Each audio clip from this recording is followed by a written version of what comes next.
Hello and welcome back to my channel. Today we're going to do a little bit of plein air painting. I live in a coastal community in Northern California, and we're known for our agriculture, particularly pumpkins, but over the years we've also been known for our floral ag. Although I do believe that's lessening as there's been a closure of a number of greenhouse nurseries in the region. Nonetheless, there is this beautiful field with flowers that are growing right now that I wanted to capture before they were cut and sent to the florist. And I am on a highway. You probably can hear the loud noise, and so a lot of the video I will dub over later. But let me go ahead and just sort of video the area a little bit and show you what my intention is today as we get started, and thank you for joining me.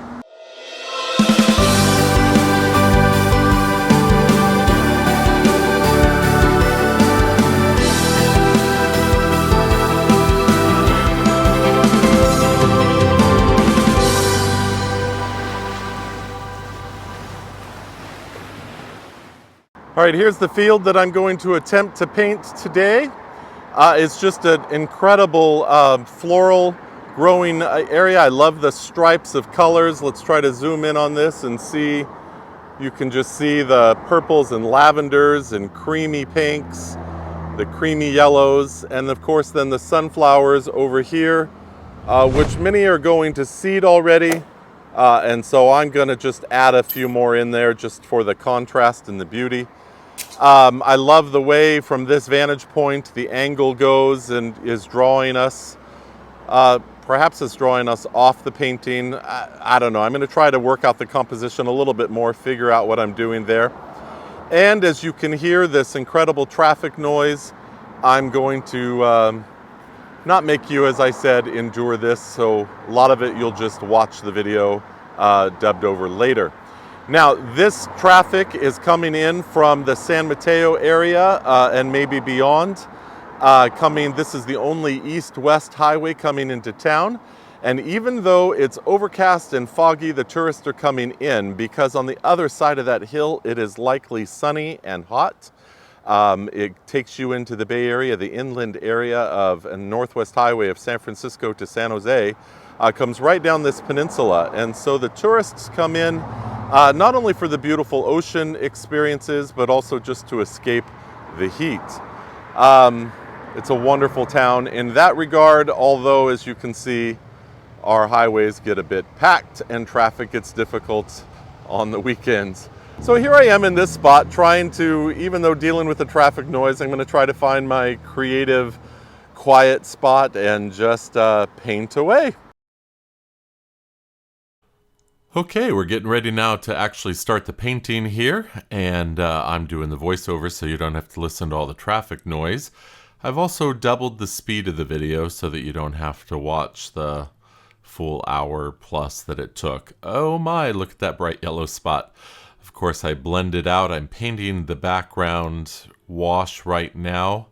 And as you know, if you do watercolor, the paints dry considerably lighter. But I'm getting in the basic color shapes, color feel, mood, temperature, all of that. Trying to, well, I'm doing the big wash draw there of the shape of the rows of flowers and the color feel, and misting it here so that it will, blend and splotch a little and just sort of recede into the background. As I'm going along here, I'm also adding a few darkers, accentuating the shape. Obviously, there's a lot of green between the rows of flowers, and so I'm trying to get that feel built into it. I have to admit to you that as I was painting this, I got lost in my head a number of times on how to figure out how to do this. So it was a bit challenging. Quickly, I realized that the background was entirely too light. I'm not painting a sky here because this is a valley and those are some hills that immediately jut up from the floor of the valley where the farming is taking place. Obviously, if I was to look up higher, we see the sky. But for this cropping down and trying to create the frame, I really wanted a tighter feel of the field. So I just have, a light green background with a little bit of reddish color in it, burnt umber or whatever it was, raw sienna, to try to get the hill to sort of recede. And of course now you can see I'm splattering a bunch of the yellow spots for the sunflowers, and making them a little smaller to the left and bigger splotches on the right. You're going to see they're going to dry a little bit lighter as well. I'm not sure that was the best time to do it, and I in fact will add a little more intense yellow spots in a little while. So it just, I'm sure you've had the same sort of feeling, those of you that are newer and to painting as I am. You just sort of like, I don't know what to do next, and usually I start from top down, and the back can come forward. As you'll see, I was sort of all over the painting and trying to represent this as I went along. It was just, again, it was kind of a challenge, and I have to tell you that I really like the end result, but along the way I was sure that this was an absolute failure of a painting. I was sure that, in fact, at about this stage, I was thinking maybe I should just start over. And I just kept pressing through, and, and it worked out. So, here I'm putting in the brighter part of the tree, and I'm going to go underneath it with some darker colors to create some form and shadowing under the bushes. It's not a bright sunny day, but clearly there is some shading underneath still, and the tops of the foliage do have some highlights, and so I'm trying to create that. I recognize from this angle and the camera it's not picking up all the depth of color, and of course at the end I'll show you the painting straight on so that you can see this. And then I moved to some of the other trees. This next tree had a little bit more of a bluish color in the green, and I always feel, and anybody that you watch that paints landscapes, greens are not, you can just sort of really mess up with the greens and make them too flat. So I have a lot of variety of green in here. I often find that when I have done some of my earlier paintings, I tend to make my greens way too blue. I've started to realize that a lot of the trees really have a lot more browns and reds in them. And maybe it's just this area and the drought we're going through, but I just find that it's more natural feeling. There's a warmth to it as well, and so I've got different shades of green coming on here. This tree is a little bit more blue-green as opposed to obviously the one to the right of it. I'm getting ready now to do some lighter trees around the sides that have kind of an olivey lavender feel, believe it or not. And how I mixed that was to take that green and actually add some lavender paint. And of course the lavender paint has a bit of a white in it, a little bit more opaque feel to it. And so on the final painting, it actually dried nicely with a little bit of a olivey, chalky feel to it, which helps it to be offset from some of the brighter trees. I ended up being real pleased with how that came out. You can see, I'm trying to create some unique shapes, some layering, again, some undertone color, some shadowing that's going to come in here.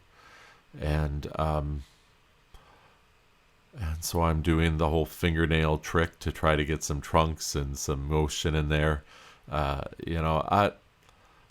not always so successful with that. I feel like it scars the paper a little bit. Some artists are, it's a skill, like all of this. You practice, you try it. I felt like it created them to be a little too white. It got exposed a little too much of the paper, so I'm adding just a bit of a color in the channels that it created.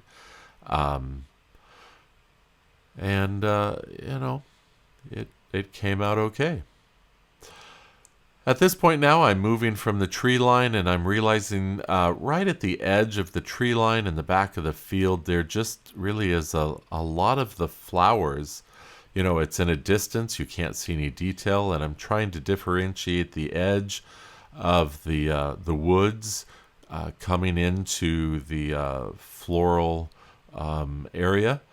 And of course, I don't want to make it to the left. It has more distance, and so I don't want it to be quite as bright and toned. And so I move a little bit more towards the greens here. All right, I totally remember at this point feeling very lost. How am I going to represent the flowers, creating the negative space, making sure the green leaves room for the blooms but doesn't look too dots well, you can see I'm just putting little splotch marks, and I really was starting to get concerned. Okay, I can't do the entire bottom 2/3 of this painting like this. How am I going to navigate this? I was just really at a loss for some ideas, and so I kind of gave up on that section for a moment, and then started realizing the flowers were much taller back there, and so I needed to get some vertical lines in here to create these stems. Also, outdoors, trying to keep it wet so that not everything looked just too dry brush.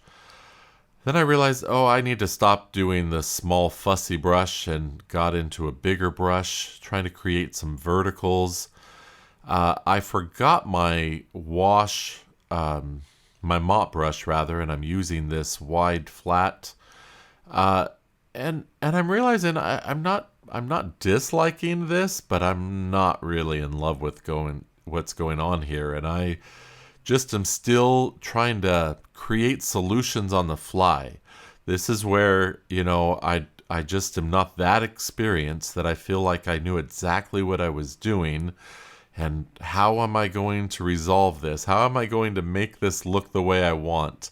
And here's where I had the aha, because I knew that it was too light color between all that, and so I needed to blend it out, and I used the squirt bottle, I think a watercolorist's favorite tool, and just sort of let things run a little bit, so there still was the hint of some vertical strokes being left, but it really was starting to create this mood of the wash and all the blending of colors as the field recedes. Now, that also meant that I lost some of the impact of my yellow splatter for the sunflowers. And yellow tends to have a bit of an opaqueness, at least the version I have. And so I'm splotching some of it down to bring back some of that. And I'm starting to feel like, okay, I'm going to get through this. I don't know. Leave in the comments below if you, in your painting, just have those crisis moments like, I don't know if this is going to come through. I certainly have those a lot, and was having it here. Now I'm starting to add some of the black, or not, it's not black, but the dark centers of the sunflowers. I'm using basically a mixture of some sepia, mostly sepia, but most of my puddles are pretty kind of blended in my tray, and I'm sorry that you can't see the actual palette. But I'm putting some sepia in there to bring some definition, and so that you can clearly see what they are. And again, I'm feeling a little bit better about this. Now I'm going to start to move a little bit further down and create some of the other color rows. And again, you're going to start to see that I just sort of bounce back and forth, left to right, top to bottom. I'm just sort of going all over the place. And again, I'm lost in the woods a bit, trying to figure out how to create the negative space around these flowers. I think that they're snapdragons, so they have these vertical floral patterns, and I want to make sure I leave some space for that so that the color will pop and not be lost. So it's just a challenge. And then I put the green in and realize, it just looks too dry brushy, and I do a lot of dry brush look. I do a lot of scumble look in my style, so I'm not opposed to that entirely. But I just knew that I needed to have it feel more soft and blended. Rather than being truly representational of these individual flowers, I really wanted to create the mood of these colors and the smell of this field. Not right now because the flowers are a little bit older, but when they're first blooming, as you drive by this field, it's just so rich with warm smells and sweet smells. And so I kind of wanted that feel of this softness, this perfuminess. I don't know if you can interpret a painting as the smell of it, and the perfuminess, but I didn't really want to, for my style, I didn't want to represent the individual stems of flowers that strongly. So I had to stop getting that real strong dry brush feel out of there. And so you can see here as I move to the left bottom corner, it's a lot more, washed and lost in there. And then I'm adding pops of brighter color. Again, I'm outdoors, so things dry a little bit quicker. Even though that was a wash going down there, I can still put some thicker pigment in and allow it to sit on top. And I'm going to add yet even more to that to bring some depth so that you've got layers of these colors. Because obviously the flowers are not just one stagnant color, that one-dimensional.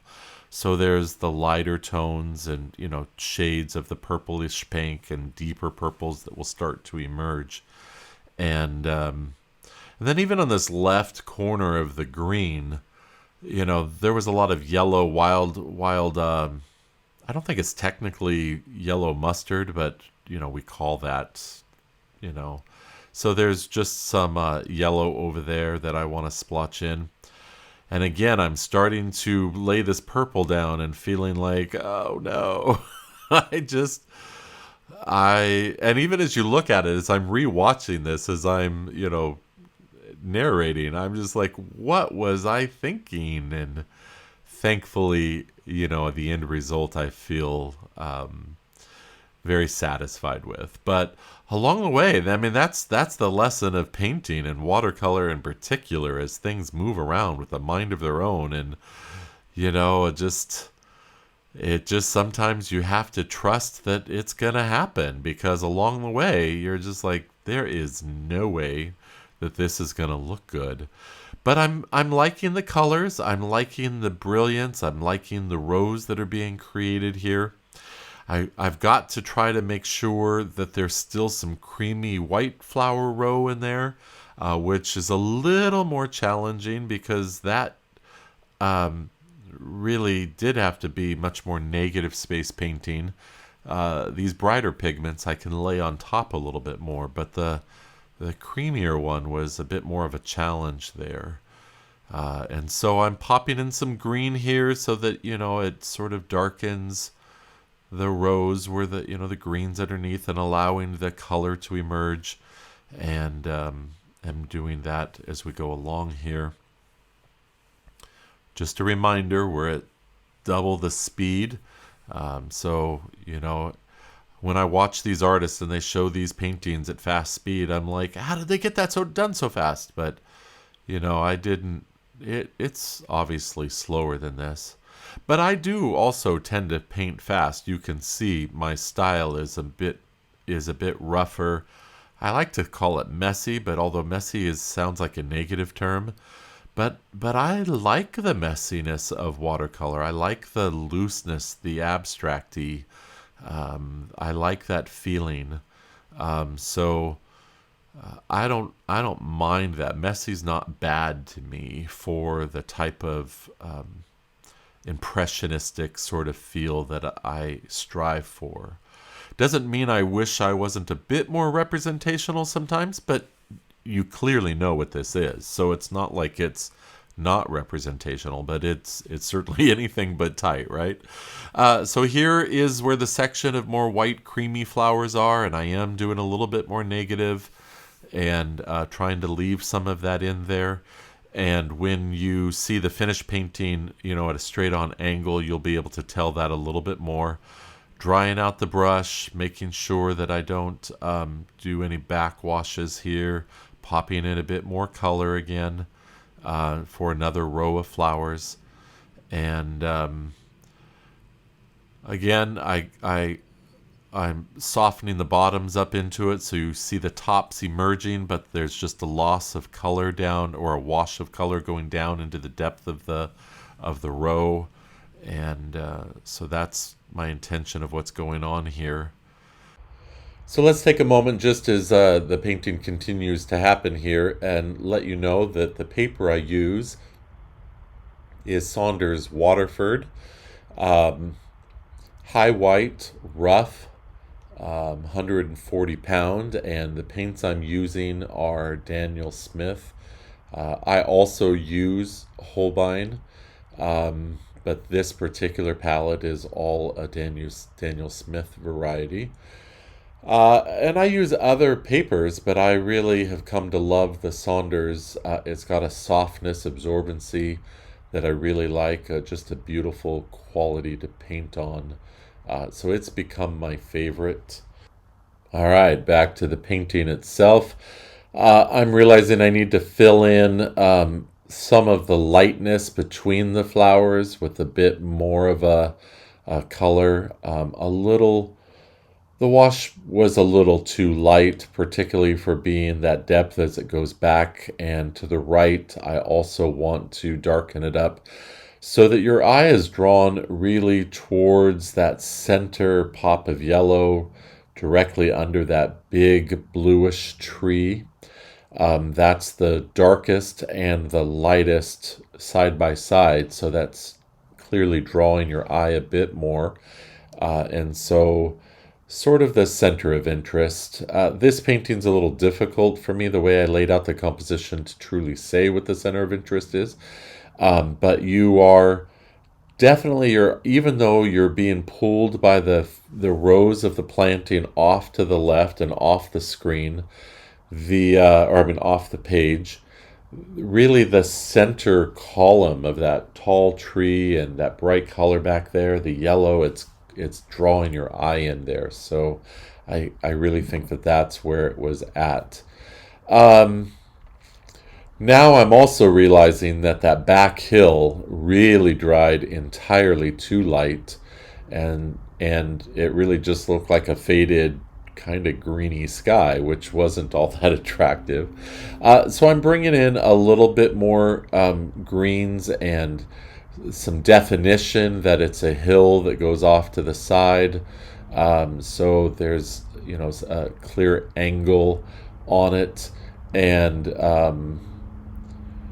filling in some of the spaces in the trees so it doesn't look like, I just don't want your eye drawn so much up there. It was so bright that it was pulling the attention too much up into the back.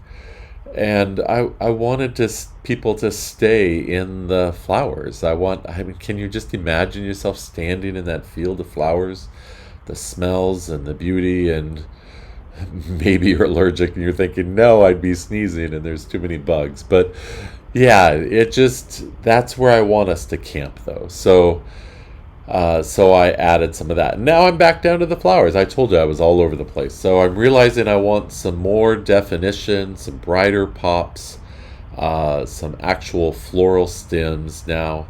I've really laid down the structure, and now I'm starting to do a bit more of the detail look. And and for my painting to say detail, that's a stretch, isn't it? It's just lots of big blobs and brighter colors. But here I'm bringing some more intense color and popping it in there, trying to get the vertical stems again of the snapdragon feel.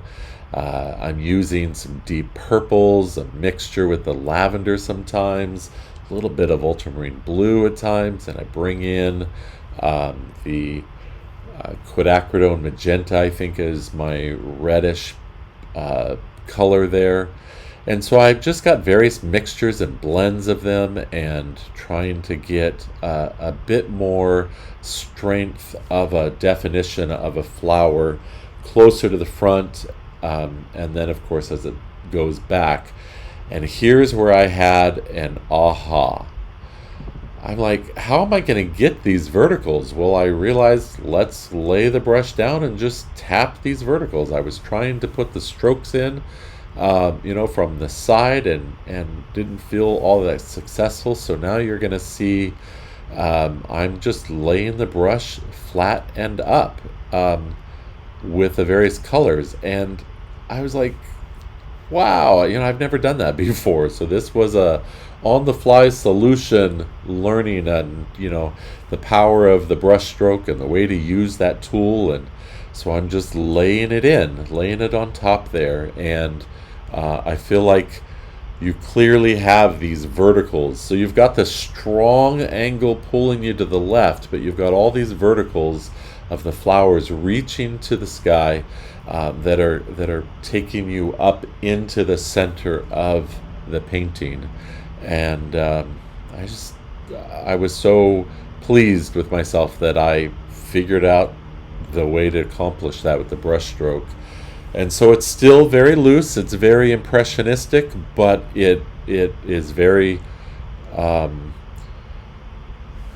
it's much more of a detailed feel up front, up closer. You can tell that that's what you're looking at, and I think it came out nice. I was pleased with it. The brighter and more saturated colors are down towards the bottom, and to the bottom right there, and as you go back to the left, they become much more muted and grayed.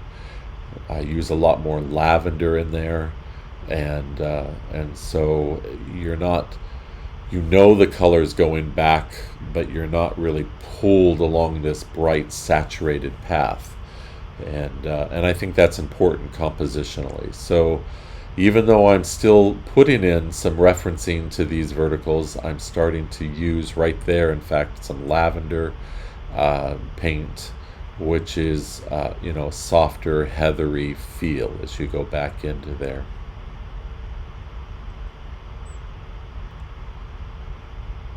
Now I'm using the same brush pattern, but getting some yellows and try to creamy, and again then just move to the lavender, and realized I had it too strong of a brush stroke there. It really does need to be softened as you go further back.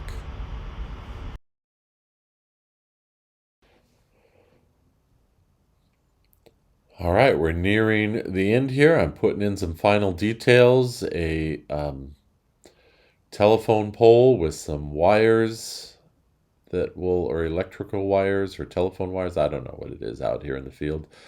There were actually a number of poles around there, but in the area I was painting, just the one, and I felt that it was kind of an extra little element that was good to put in there. I always find it difficult to paint the wires, to paint the poles straight. And again, because I consider my style to be a bit messy, I just have to be comfortable with what I'm doing.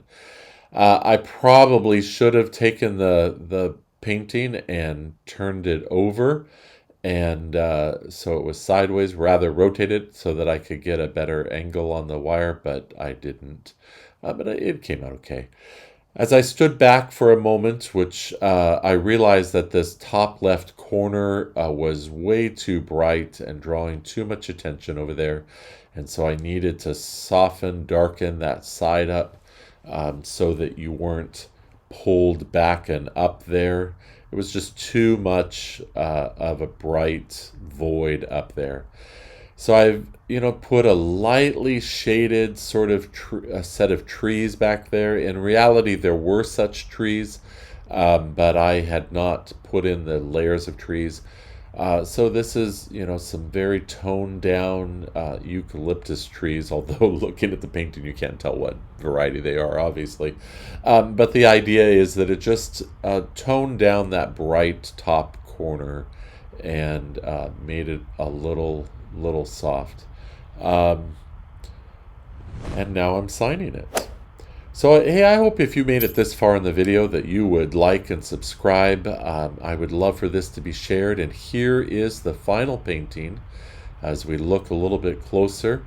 And I hope you've enjoyed that. And now in context for the view that I had, just a reminder, what a beautiful thing. And if you'd like to support me, buy a coffee. There's a link in the description below where you can support me, by a few bucks here and there. Thank you for watching.